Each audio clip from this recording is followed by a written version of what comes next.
They called her a ghost, a myth, a lie passed from the lips of starving children too scared to cry. But when the soldiers finally breached the ruins of Eldira, they found them, 200 children, alive, hidden, and one woman standing between them and the fire. She had no gun. No uniform. Not even a name in the official records, but she had fought a war no one had asked her to fight, and she had won. Before we jump back in, tell us where you're tuning in from, and if this story touches you, make sure you're subscribed, because tomorrow I've saved something extra special for you. Eldira wasn't always a battlefield. Before the smoke, before the checkpoints, it was a forgotten mining town tucked in the southern hills, cradled by dense pine forests and copper-rich earth. Most maps didn't even mark it anymore. The war erased places like that first, but people remembered. Especially the children. Especially her. No one knew exactly when she arrived. Some say she had always been there working quietly in the town's crumbling infirmary long before the shelling began. Others believe she walked into the hills one day with nothing but a satchel, a worn notebook, and the eyes of someone who had already buried too much. What's certain is that when the soldiers came uniformed, armed, blind with orders, everyone else ran. The teachers, the shopkeepers, even the local guards. But she stayed. At first, they called her foolish, then reckless, then invisible. But what she did next forced even the harshest commanders to rewrite what they thought was possible. She started collecting the lost. Preparing and narrating this story took us a lot of time, so if you are enjoying it, subscribe to our channel, it means a lot to us. Now back to the story. Not just one or two, not a dozen huddled in a basement, but hundreds. Scattered children, orphaned by bombs, abandoned in forests, dragged from wreckage and carried in her own arms to the old infirmary. She stitched them, fed them, hid them, and she lied for them. To soldiers, to smugglers, to desperate men with empty eyes and itchy fingers. She became mother, doctor, cook, negotiator, smuggler, and ghost. Her name, if she had one, was whispered among the children like a lullaby. Mara, short, simple, gentle. Mara didn't speak much. Her voice, the few times anyone heard it, was raspy and quiet. But the way she moved, calm, deliberate, always watching, made the children feel like the chaos outside was something far away. As long as she was near, they believed they were safe, but safety was borrowed time. Because the war was inching closer. By the time winter hit, supplies were gone. The power grid had collapsed. Medicine ran dry. Mara resorted to foraging pine bark to boil into bitter tea that soothed the sick. She stitched old bedsheets into insulation, wrapped infants in coats made of torn curtains, and taught the older kids how to take care of the younger ones. Each night she walked the perimeter alone, barefoot, listening to the wind for signs of movement.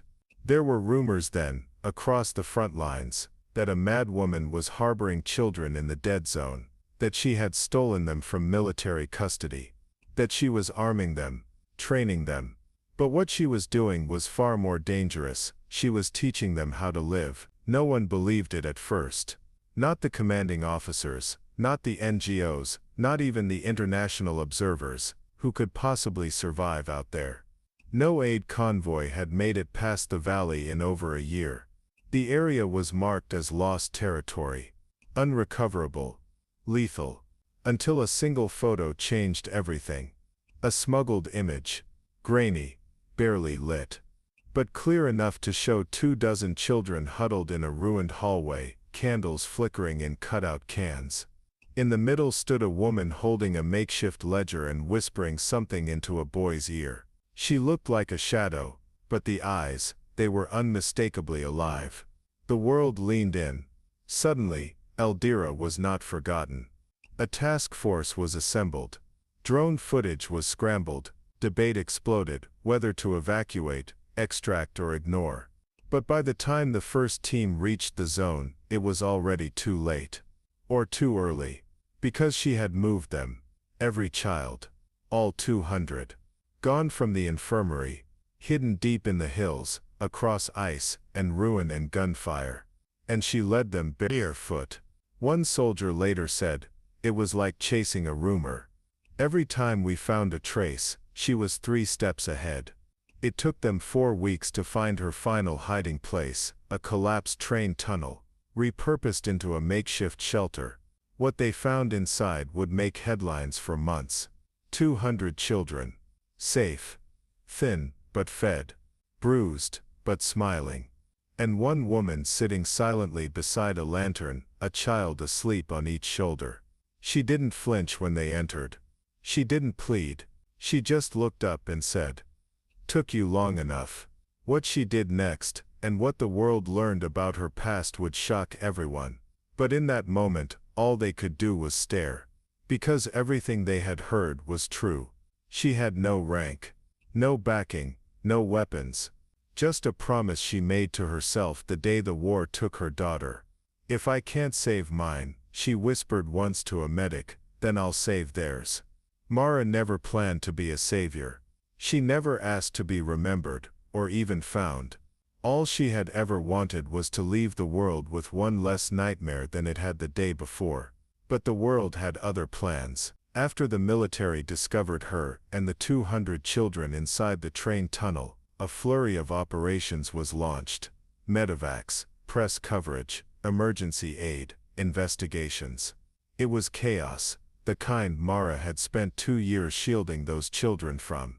They were safe now, yes, but their safety came at a cost: exposure. And exposure, Mara knew, meant risk. Because the war didn't just end because someone declared a ceasefire. The tunnel was soon filled with camera crews and relief workers. News reporters with clean jackets and polished microphones knelt down to ask children how they survived, what they ate, what the woman was like. Some of the older kids gave guarded answers. Others simply pointed at Mara. "She's the reason," one boy said. "She was everything," whispered a girl, her voice hoarse. "She told us we could survive if we stayed together," said another. But Mara refused interviews. She kept her distance, standing just outside the floodlights, her arms crossed, her eyes alert like a soldier who never left the front. It was a young aid worker who first tried to ask her questions. "Why didn't you reach out sooner? Do you have military training? Are you a nun? A doctor?" Mara answered none of those. She simply replied, "I stayed because I promised one child I wouldn't leave." Then there were 10, then 50. After that, it stopped mattering how many. "I just kept the promise." The full story started to emerge slowly. Years ago, Mara had been a midwife in a border village, far from Eldira. She had delivered hundreds of babies, patched up gunshot wounds, and lived simply with her husband and daughter. Until a militia stormed her village during a skirmish they weren't even part of. Her home was burned. Her husband was executed. Her daughter was taken. The government called it collateral damage. No one came. No one cared. So she walked through forests, checkpoints, minefields. Not to find vengeance, but to find a place where no other child would be left the way hers was. That walk led her to Eldira. In the tunnel shelter, the children called her Mama, Mara. But not because she babied them. She was strict, quiet, unflinching. She taught them how to sew, how to purify water, how to listen to the wind. She rarely smiled, but when she did, it was like the snow itself had paused to listen. She had no favorites. She carried the sick on her back, buried the ones she couldn't save with her own hands, and every single night, she sat by the entrance, carving names into a piece of driftwood. Names of the ones who didn't make it. Names she refused to forget. When a humanitarian official tried to take charge, suggesting the children be sent to different camps or even foster systems in safer provinces, Mara stood firm. "They stay together," she said. "They are a family now. But these systems are built to help." She cut him off. "Those systems didn't come for them when the walls collapsed. I did. And that was the beginning of a quiet war, one that wouldn't be fought with guns or flags, but with paperwork, public outcry, and a mother's unshakable will. Governments argued. Charities debated. But something was different this time. Because the world had seen her. Not just as a woman, not just as a mother, but as proof that compassion could survive bombs. That bravery could look like bandages and soup pots. That motherhood wasn't weakness, it was warfare in its own right. And she had won battles. None of them had the courage to fight. As the children were relocated to a safe facility in the city, under Mara's supervision, one final act solidified her legend. A girl, no more than 7, clutched Mara's sleeve as she was loaded onto a truck and asked, "Will you come with us?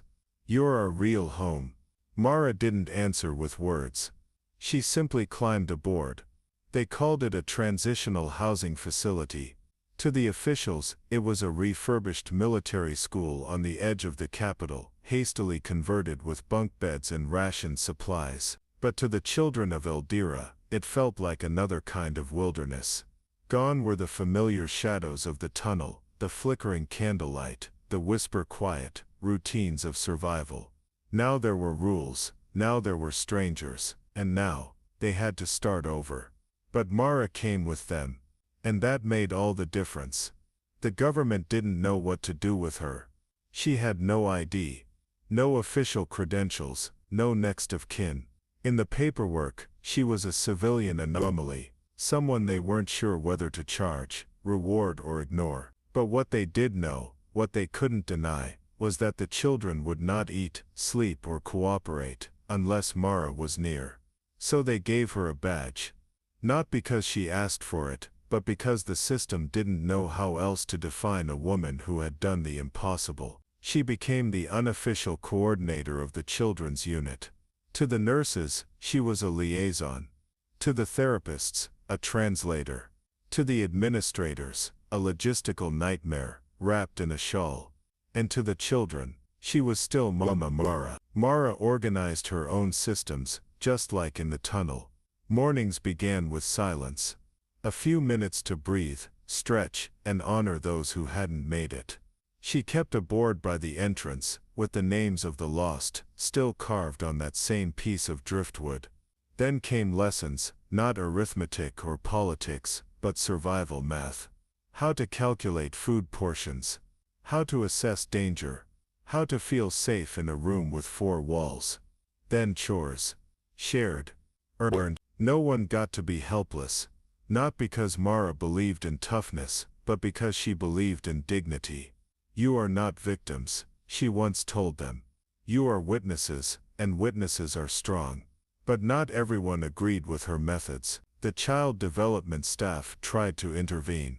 She's too strict, said one.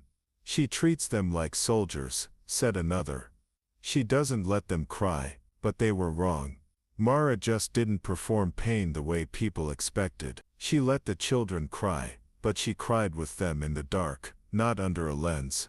She let them speak of death, but only after learning how to speak of life. One day, a boy named Tovin had a breakdown in the courtyard. He smashed a potted plant and screamed that the war had taken his little brother. A counselor rushed to him, arms open.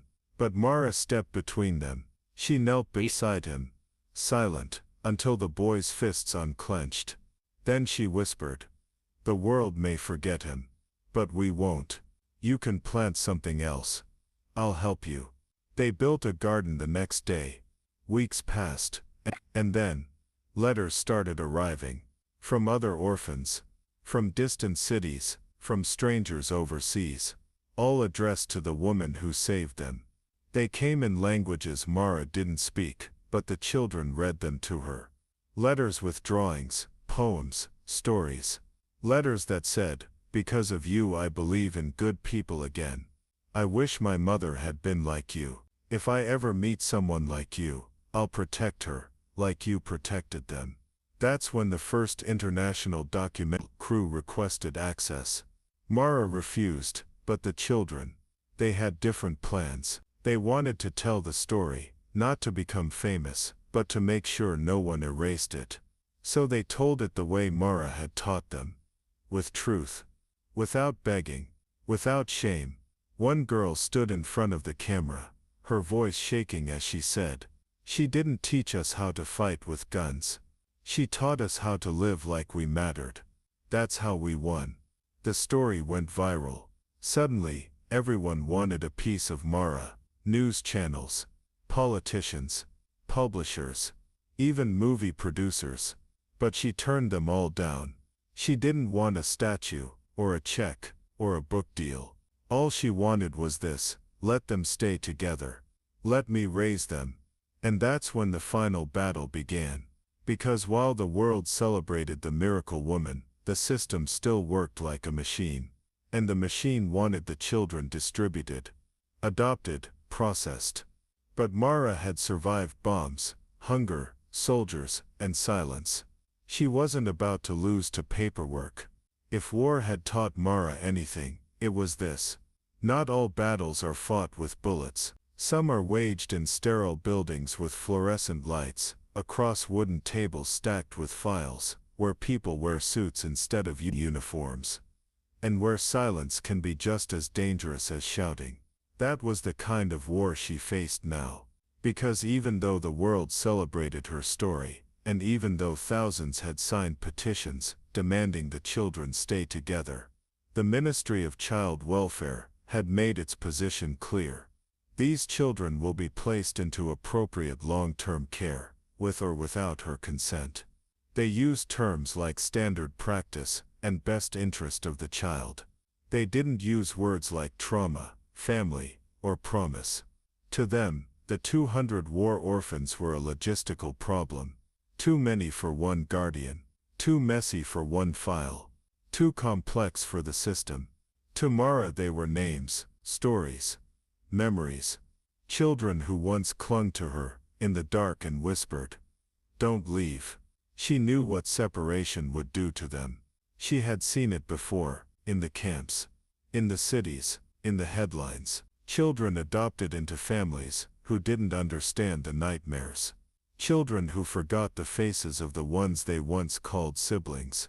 Children who stopped speaking altogether because the new world didn't speak them. So Mara prepared, not with weapons, but with records.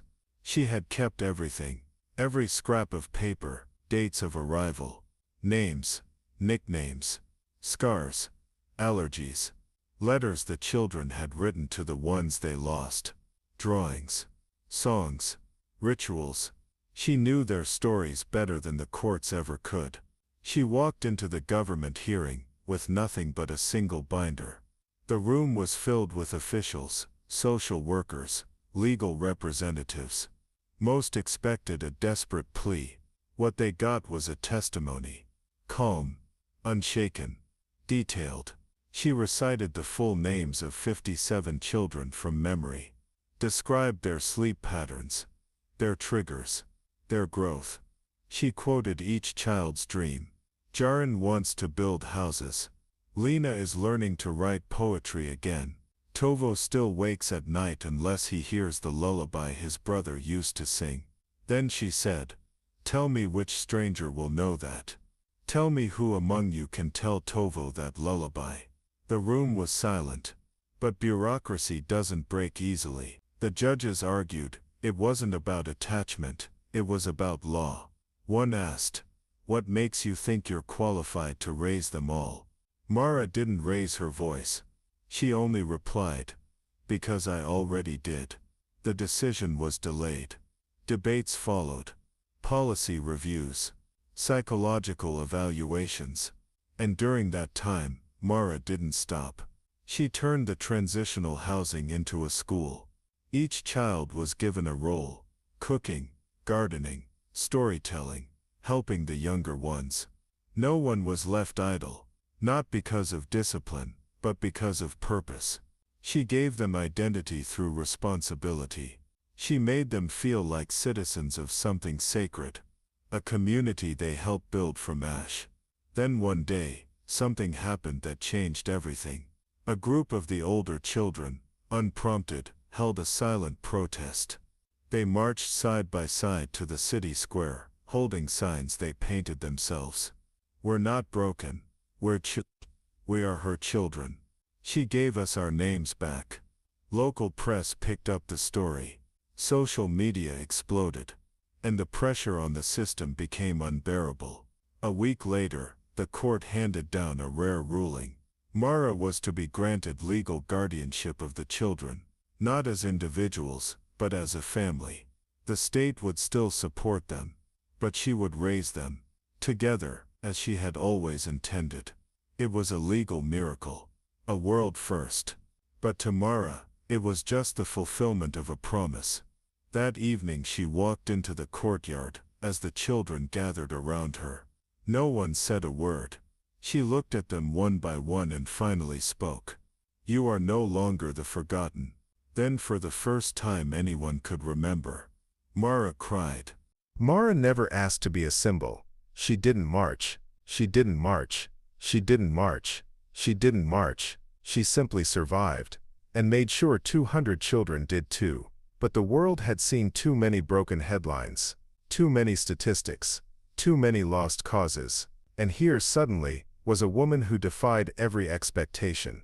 The war may have scorched the land, but somehow in the ashes she had built something unshakable. Now the nation wanted to listen.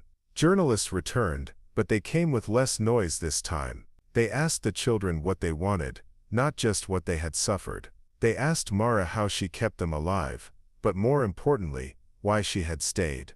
She finally answered, softly, "Because they reminded me that even after everything, you can still choose love." From that moment on, the story took on a life of its own.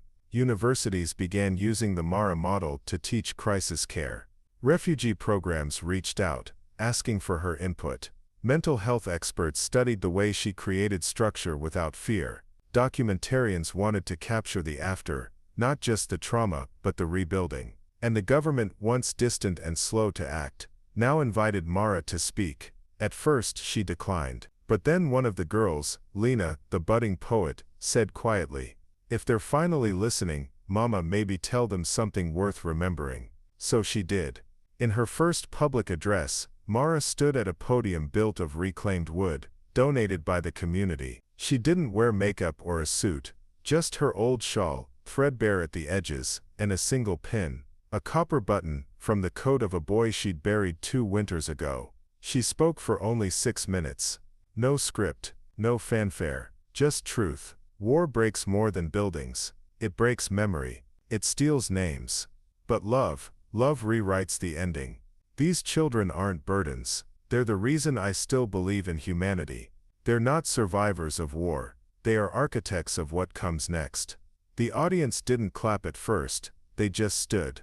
Then slowly, someone started a standing ovation. Not because of her words, but because of what she represented. A new kind of strength. A maternal defiance. A living answer to despair. Government funding doubled overnight. A new children's care center was announced, built not in her honor, but under her guidance. She chose the name herself, the House of Names. Every child admitted there would be allowed to keep their name, their culture, their language, because those were the very things war tried to erase. And what of the children? They began to grow. Some healed slowly, others found purpose right away. Jarin, the boy who once flinched at shadows, began training as an apprentice carpenter. Lena's poems were published in 3 languages. Tovo, the one who needed lullabies, started teaching younger children how to breathe through panic. They didn't forget the war, but they no longer lived inside it. Mara kept a journal, not for herself, but for them. A collection of their dreams, their breakthroughs, their setbacks. Each entry began with the same sentence: today, they chose to keep going.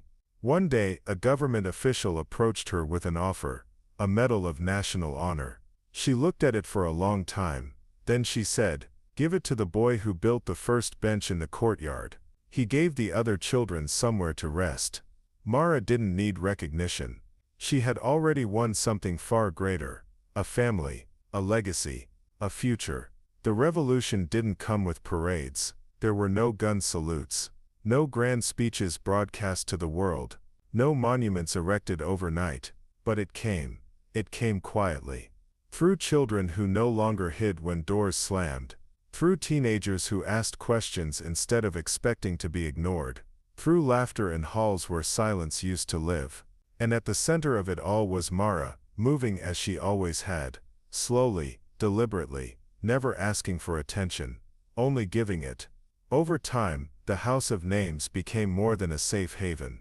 It became a model. Other cities wanted to replicate it. Not just the buildings, but the philosophy. That children broken by war didn't need fixing. They needed to be remembered. That names mattered. That structure and softness could live in the same room. Governments asked for handbooks.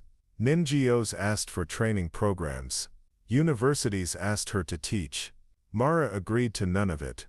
Instead, she began mentoring young caregivers, people who had lived through trauma themselves and were now ready to become pillars for others. She told them, "You don't need to be a hero, you just need to stay when it's hardest." Meanwhile, the children kept growing. Some were adopted by relatives found through tracing networks.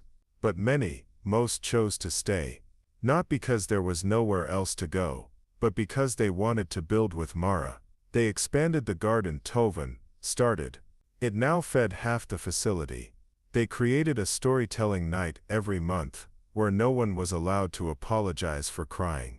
One girl, who hadn't spoken since her village was shelled, finally stood and said, "I remember my mother now. I forgot her voice.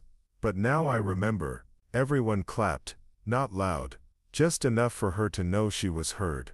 And still, Mara remained. Mara. She kept to her routines. Woke up before dawn, walked the halls at night. She wore the same coat, now patched a dozen times. The same shoes, soles lined with newspaper. She could have had more, could have asked for more. But she never did. Because her wealth lived in different places. In the eyes of a boy who no longer flinched at kindness. In the room filled with hand-painted portraits of the ones they lost. In the hallway that echoed with footsteps not of fear, but of belonging. Sometimes visitors came, thinking they would find some secret to her success. They expected wisdom wrapped in eloquence. Instead, she gave them tea. Sat quietly. Let them fill the silence. Some left confused. Others never forgot it. One day, a former military officer, now retired, visited the center. He was the same man who had once labeled her a potential threat. He found her in the garden, helping Tovan transplant herbs. He said, "I was wrong about you." Mara didn't look up. She only said, "We're all wrong about people sometimes. But it's what we do next that matters." By then, the children were writing their own letters. Letters to children still trapped in conflict zones. Letters to leaders, letters to the world. And always signed the same way, from one of Mara's. She never called herself their mother, but to them, she was more than that. She was the reason they believed in tomorrow. Years passed, and though the world moved on, the House of Names remained. Seasons changed. Children grew. Some moved away for school. Others returned as mentors. Many stayed to help build the next version of what Mara began. But slowly, like all great stories, the chapter of Mara's time, at the center neared its quiet close. She never said so. She didn't need to. Her steps were slower, her voice softer, her hands once steady as steel, sometimes trembled when tying knots or chopping vegetables. And yet she was still there. Every morning, every night, still remembering each name, still planting herbs by hand, still walking the halls like a silent guard. Then one winter evening, a knock echoed through the gates. It was just after dusk. The staff assumed it was another volunteer, or maybe a delivery left late. But when they opened the gate, they found a boy, no older than 6, wrapped in a threadbare coat, cheeks red with cold, eyes wide with something between fear and hope. He had no ID, no name tag, no escort, just a folded piece of paper in his fist, with one word scribbled in a child's scrawl, Mara. They brought him in, fed him warm broth, let him rest, and when Mara was told, she came silently to the infirmary. The boy sat upright the moment she entered, like something ancient in him had recognized her before. Logic had a chance to catch up. She didn't ask questions. She didn't need to. She just knelt, held out her arms, and he walked straight into them. For the first time in years, a child, one who knew nothing of the war or the tunnels or the legend, looked at her and said. Mara didn't correct him. She simply hugged him tighter. And everyone in the room knew this was the last child she would raise. The boy's name was Amir. No family could be traced. His village was gone. The conflict that displaced him was different from the one that made Mara who she was. But loss, as Mara always said, speaks a language older than war. Amir barely spoke at first. He flinched at light, hated loud sounds, refused to sleep alone. But over the weeks that followed, something remarkable happened. Not because of the therapists, not because of the toys or the warm food, but because Mara did what she had always done. She stayed. She sat beside him as he built towers out of sticks. She hummed tuneless lullabies while he drifted into sleep. She whispered the names of stars as they walked the garden trail at night. And slowly, Amir began to speak again. He told stories. Some real, some imagined, all necessary. He painted wild, color-soaked canvases of monsters and wings, and safe houses. And one day, he handed Mara a picture of a handprint, surrounded by 200 stars. They told me you saved them, he said. Will I be one too? She nodded. You already are. The other children, now teenagers and young adults, took Amir in like a younger brother. They taught him the lullabies, the garden steps, the secret codes they used in the tunnels, and Amir absorbed it all like sunlight. But his favorite time of day was just before bed, when he sat beside Mara with a warm cloth and rubbed her hands, which ached more often now. Your hands did so much, he'd whisper. And Mara would smile. So did yours. You just don't know it yet. Then one spring evening, Amir found her asleep in her rocking chair beneath the lemon tree. Peaceful, still, her notebook open beside her, her glasses resting on its page. He reached for the journal, and saw a final entry, written in her careful hand. The last one arrived tonight. I think this chapter is done. They held a memorial 3 days later. But no one wore black. Instead they wore her colors, earth tones and soft grays, and placed shoes at the foot of the tree. 1 pair from every child she had raised. 200 shoes. And 1 tiny pair more. Mara never asked for a monument. But after her passing, the children she raised, now adults with homes and families of their own, felt an ache that couldn't be buried with her body. It wasn't just grief. It was unfinished love. The kind that needed a form, a place, a way to continue breathing. So they gathered. Some flew across countries. Others crossed oceans. They came from cities, towns, refugee camps, and villages scarred by conflict. Each arrived with a story. Each arrived with a reason. And together they decided, we will build not a statue, but a shelter. Not made of stone, but of lives made whole.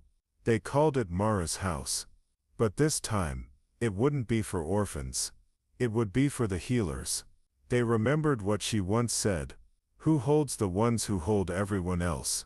So Mara's house was designed as a sanctuary for the forgotten caregivers, volunteers burned out from compassion, former foster children turned caseworkers, teachers from war zones, widowed mothers who carried too much in silence.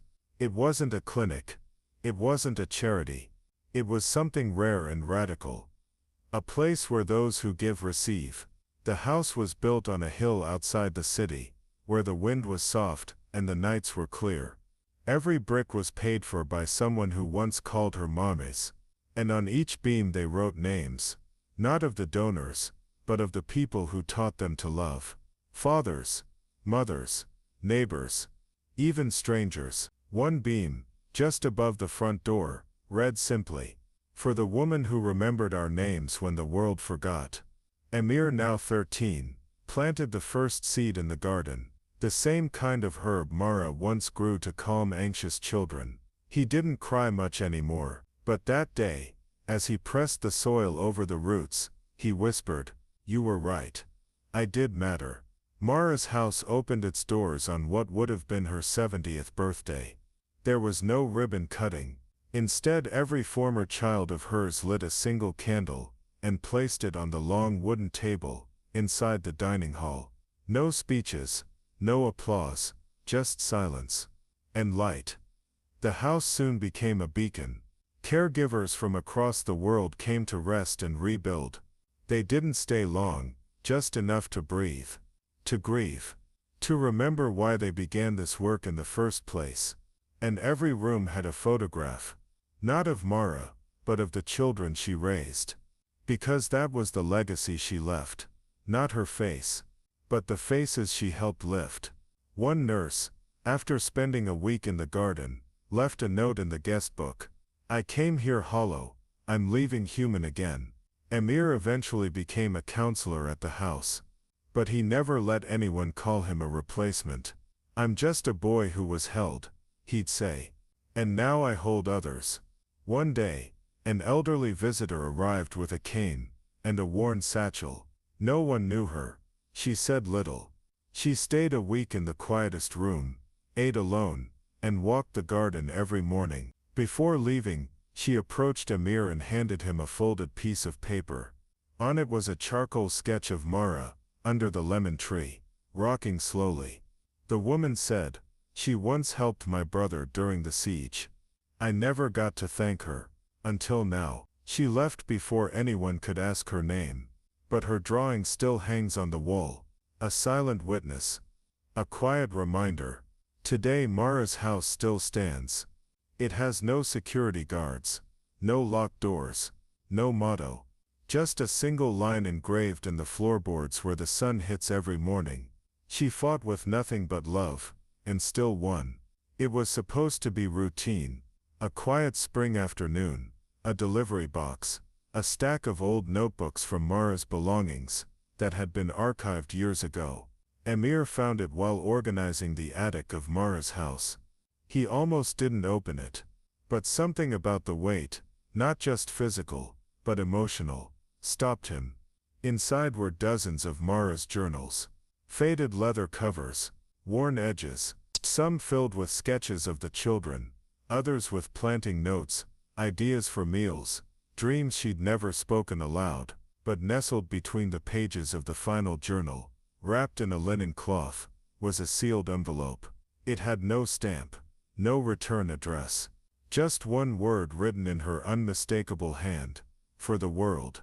Amir took it to the candlelit library of the house, and opened it slowly. Inside was a letter. It was dated 12 years before her death. No one had ever seen it, not even her closest staff. It read, "To whoever still believes in hope, if you're reading this, I am likely gone. But don't mourn me. I didn't live a tragic life. I lived 1,000 lives, one for each child who came through these doors. They arrived broken, they left whole. Not because of me, but because of what we all forget, that love is the last true weapon left. I was not a soldier. I never carried a gun.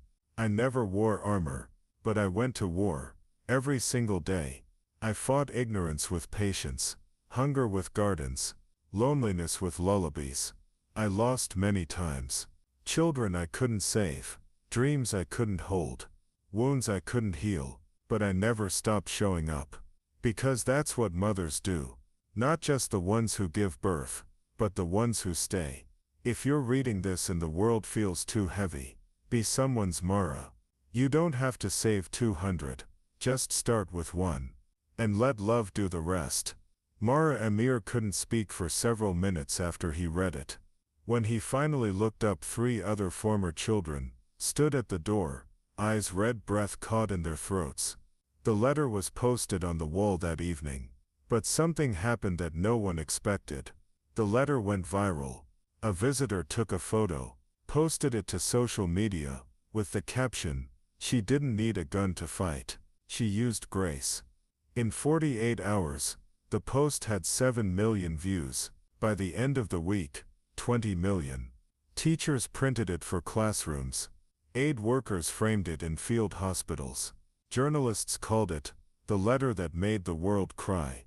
But more than that, it sparked a movement. All over the world, people began using the phrase, "Be someone's Mara." It was found written on protest signs, graffiti walls, backpacks, even tattoos. And something else happened too.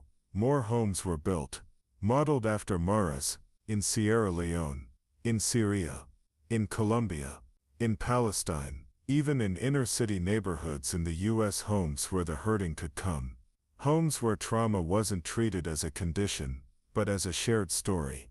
And at the heart of each house, just like the original, was a copy of her letter. Sometimes read aloud at night, sometimes held in silence by someone who needed it. Years later, a United Nations speaker held up the letter during a global summit on displaced children. We have policies, we have plans, but what we lack, what she gave, was presence. This letter is not a call for charity. It's a call for courage.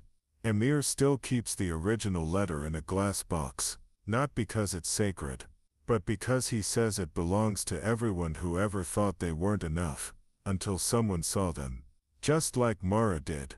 It had been 15 years since Mara's death, yet somehow she was more alive than ever. Not in body, but in the choices of those who once stood trembling in her kitchen, unsure of their place in the world. Now those same children, grown, scattered across continents, carried her name like a torch, but not by titles, not by statues. They lived her legacy in ways she never could have imagined. There was Layla, once mute from the trauma of war, now running a sanctuary in Jordan for refugee girls. She teaches them to paint, just like Mara taught her when no one else knew how to reach her. She gave me back my voice, Layla once told a journalist, now I give it to others. There was Jonas, a former child soldier from the Congo. He turned his pain into poetry. Today his spoken word events fill stadiums. On the back of every ticket is a line he never fails to quote, "She never judged who I had been, only who I still had time to become." There was Ria, who founded an NGO dedicated to protecting child caregivers in conflict zones, kids who had to parent their own siblings in the absence of adults. She named it Project Second Sunrise, after the phrase Mara used on hard mornings. Even the worst night ends in a second sunrise. Each of these once lost children had become builders of the kind of world Mara believed in, one hug, one meal, one conversation at a time. Not one of them tried to replace her, they simply became her echo. Every year on the anniversary of her passing, they meet at Mara's house, not to mourn, to celebrate. They bring stories, letters, songs written in her honor. They light candles not in grief, but in gratitude. One year, a little girl named Sana, the daughter of one of the orphans, stood in front of them and asked, "Why do you all keep talking about her like she's still here?" No one had a perfect answer, but Jonas knelt beside her and said, "Because every time someone is kind when it's easier to walk away, that's her. Every time someone chooses hope over hate, that's her too." Mara's legacy didn't stay confined to houses or movements, it entered governments. Policymakers who were once her children now led refugee reforms. One helped rewrite a nation's child welfare bill. Another, now an ambassador, ensured that trauma-informed care became standard in international aid packages. When asked how he found the strength to confront broken systems, he said, "She taught me that soft doesn't mean weak, it means unstoppable." And still, every now and then, someone completely new would walk through the doors of Mara's house with the same haunted eyes her children once had. They'd sit at the long table, smell the lemon-scented tea, notice the wall of photos, and without fail they'd whisper, "Who was this woman?" The answer came not from plaques or history books, but from the people around them, who'd say, "Let us tell you a story, not about how she died, but how she loved, and how that love is now living in us." Emir, now older, stands at the garden most mornings before breakfast, speaking to no one in particular. He just whispers, "Thank you," to the sky, not because he believes she hears it, but because he still feels her in the soil, in every herb he plants, in every child he welcomes, in every broken soul who walks through the door thinking they're alone, until they realize someone once built a home just for them. It was Amir who discovered the last thing Mara left behind.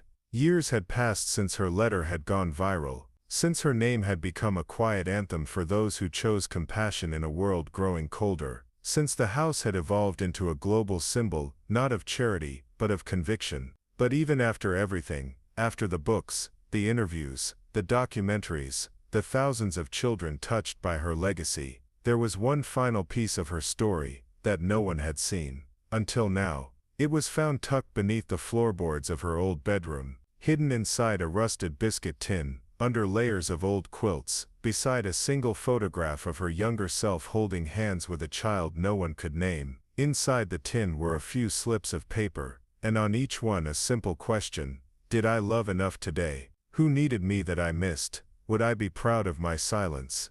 What would happen if I left this earth tomorrow? Would they be okay?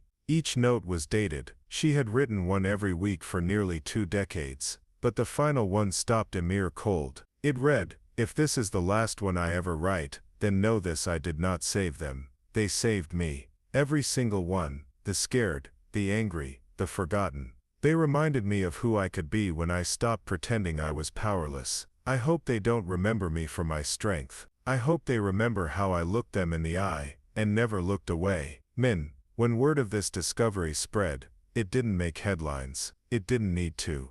The world didn't need another viral post. What it needed, what it already had, were the people who read those questions and began asking them of themselves. In the years that followed, small things changed in big ways. A teacher in New Delhi rewrote her classroom code of conduct to begin with. We don't look away. A nurse in Venezuela started a nightly ritual where children in trauma wards would write one thing they loved about themselves, because Mara would have asked. A prison warden in Norway printed her letter and posted it inside solitary confinement units saying, "Let's not forget who they were before the silence." The house still stands, now called Mara's Circle. It is no longer just a home, it's a network, a living constellation of people who across borders, languages, religions, wake up each day and choose mercy over fear. And at the center of that constellation are the orphans, now parents, teachers, leaders, who carry no bloodline of Mara's, but claim her legacy with every act of courage. On the 20th anniversary of her death, a statue was proposed by a foreign government, a bronze figure of Mara holding a child's hand, but the children, now adults, rejected it. Mara wouldn't have wanted to be remembered in metal,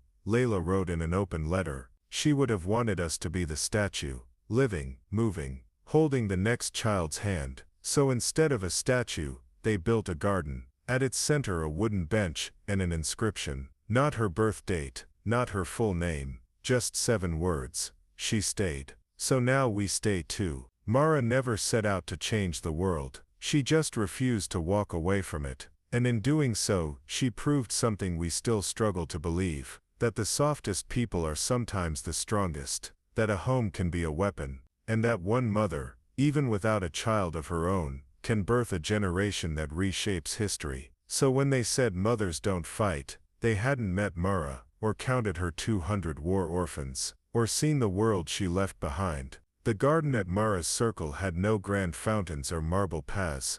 There were no manicured hedges or exotic flowers, just wild lavender, lemon balm and rosemary, plants Mara once grew herself for their scent and healing. At the heart of this gentle chaos stood a simple wooden bench, weathered by rain and warmed by years of morning light. It wasn't built for ceremony. It was built for stopping, for breathing, for remembering, and for many it was built for breaking down without fear of being broken. People came from everywhere. They didn't always know what they were searching for. Some came with crumpled letters in their hands. Some arrived with nothing but the ache of unspoken pain. A few came because they had nowhere else to go. And when they sat, some in silence, some in tears, the bench held them. One morning, a teenage boy from Syria arrived alone. His name was Adil. He had traveled for weeks, hitching rides and walking through borders without maps. He had lost both his parents in a drone strike. His younger sister was missing. His voice had gone quiet the day the bombs fell. He sat on the bench with empty eyes, staring at the rosemary plants trembling in the wind. An older woman, Layla, the once mute girl who now ran the sanctuary in Jordan, happened to be visiting. She saw him from the kitchen window, recognized the quiet in him, and came out holding a blanket. She didn't ask questions, just wrapped the blanket around his shoulders, and sat beside him. Minutes passed, then an hour. Not a single word was exchanged. As the sun began to set, Adil whispered, "Do you think she would have made room for one more?" Layla didn't speak right away. She touched the bench with her hand, palm flat on the wood as if feeling the answer. "She always did," she finally said. Even when she was tired, even when she was scared. If there was a child outside her door, Mara opened it. Adil leaned into her shoulder, and for the first time in years, cried like a child. This wasn't uncommon.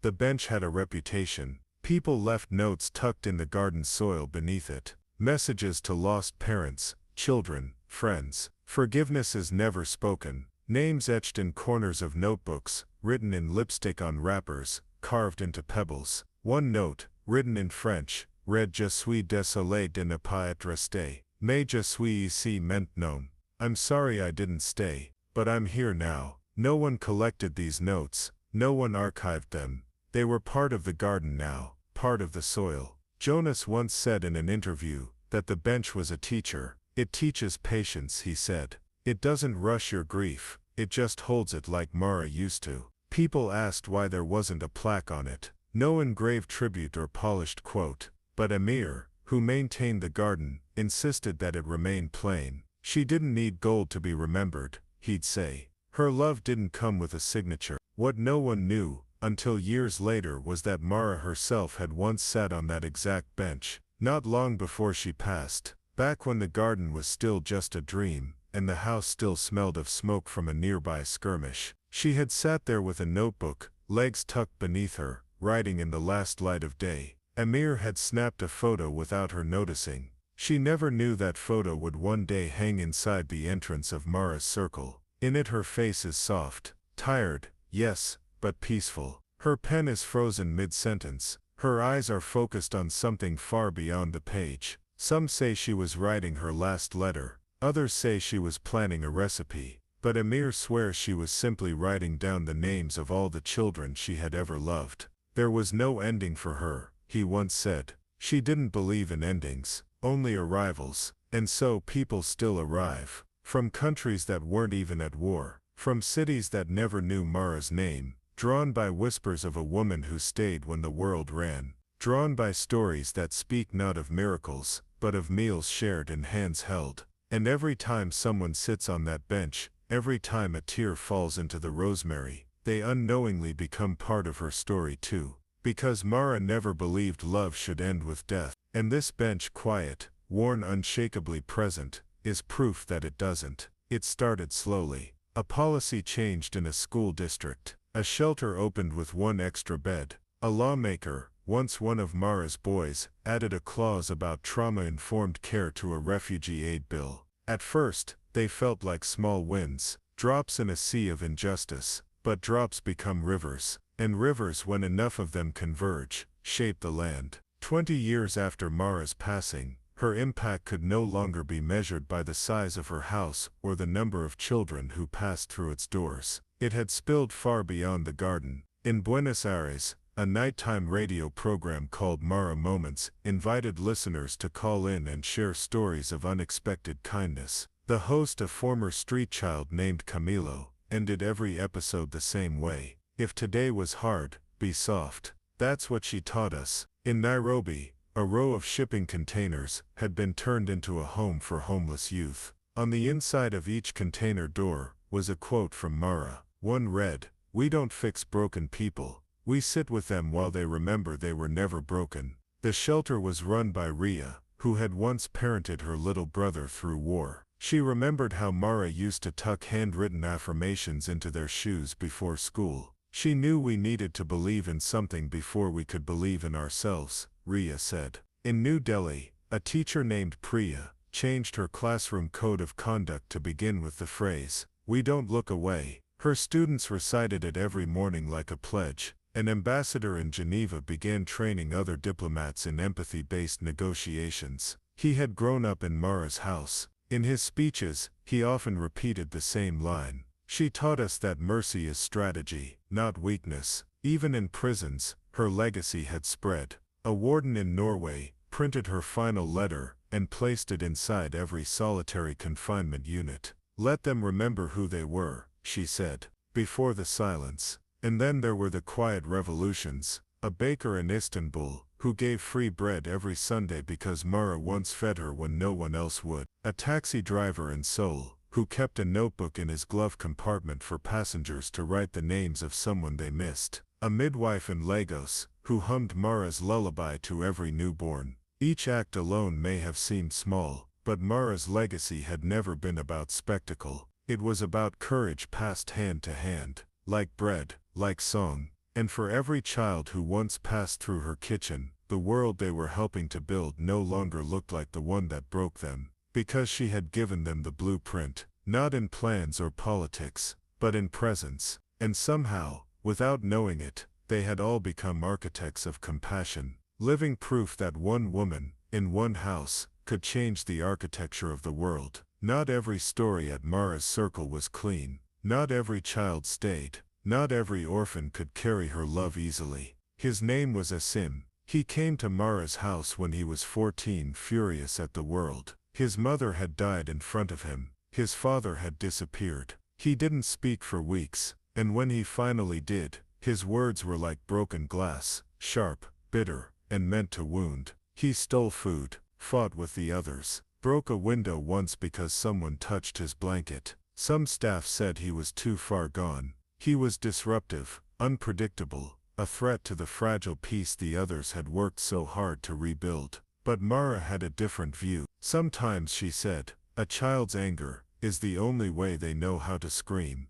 I don't feel safe. So she made sure he always had a seat at the table, even on days when he refused to sit, even when he sneered at her kindness or rolled his eyes at her stories. She saw the boy inside the storm. Some nights, Mara would leave a piece of fruit by his door. She never said it was from her, but he knew, and even when he threw it away, he always noticed it was there. Then one night, he left. No note, no goodbye, just vanished into the dark. The other children mourned him quietly, as if he had died. Emir blamed himself. The staff grieved in silence, unsure whether to feel relief or regret. Word came through whispers. He had joined a street gang, been arrested, rumors of prison, more rumors of violence. He was running with people who traded pain for power, who found safety in fear. Some said he wouldn't survive. But 15 years later, on a cold spring morning, a man walked through the garden gate.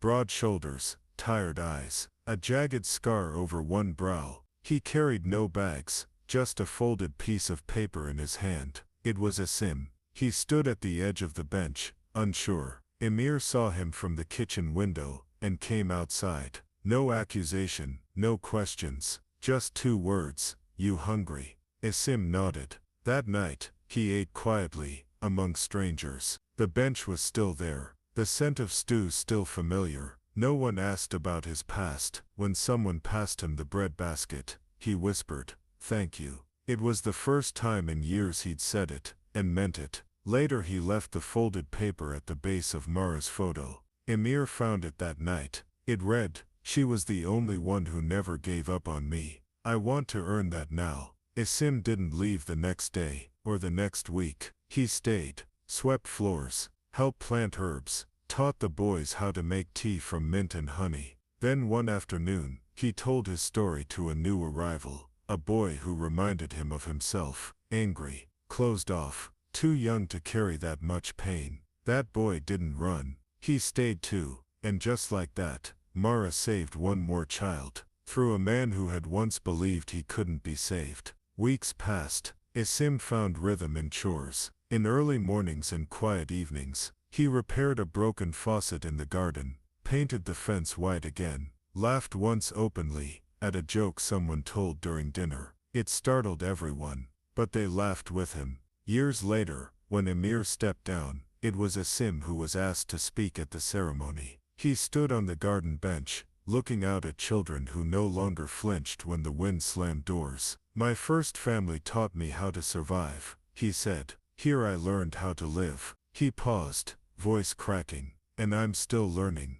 There are no candles that never burn out, no gardens that never need tending, no legacies that live without care, and Mara's was no different. Years after her death, the world changed again. A new war, a new wave of displaced children, policies tightened, compassion grew thin, donors pulled out. Some claimed Mara's model was outdated, too emotional, too idealistic. Bureaucracies don't like soft things. But the children now grown did not forget. Jonas sold a book of poetry to fund the rebuilding of the East Wing. Poems inspired by bedtime stories Mara used to tell. Layla spoke before the UN, sharing Mara's approach to trauma care. Her speech was later printed in a global policy brief. Emir mortgaged his own home to keep the kitchen running. "It's not mine," he told the bank. "It was always hers." And then something unexpected happened. The children of Mara's children began arriving.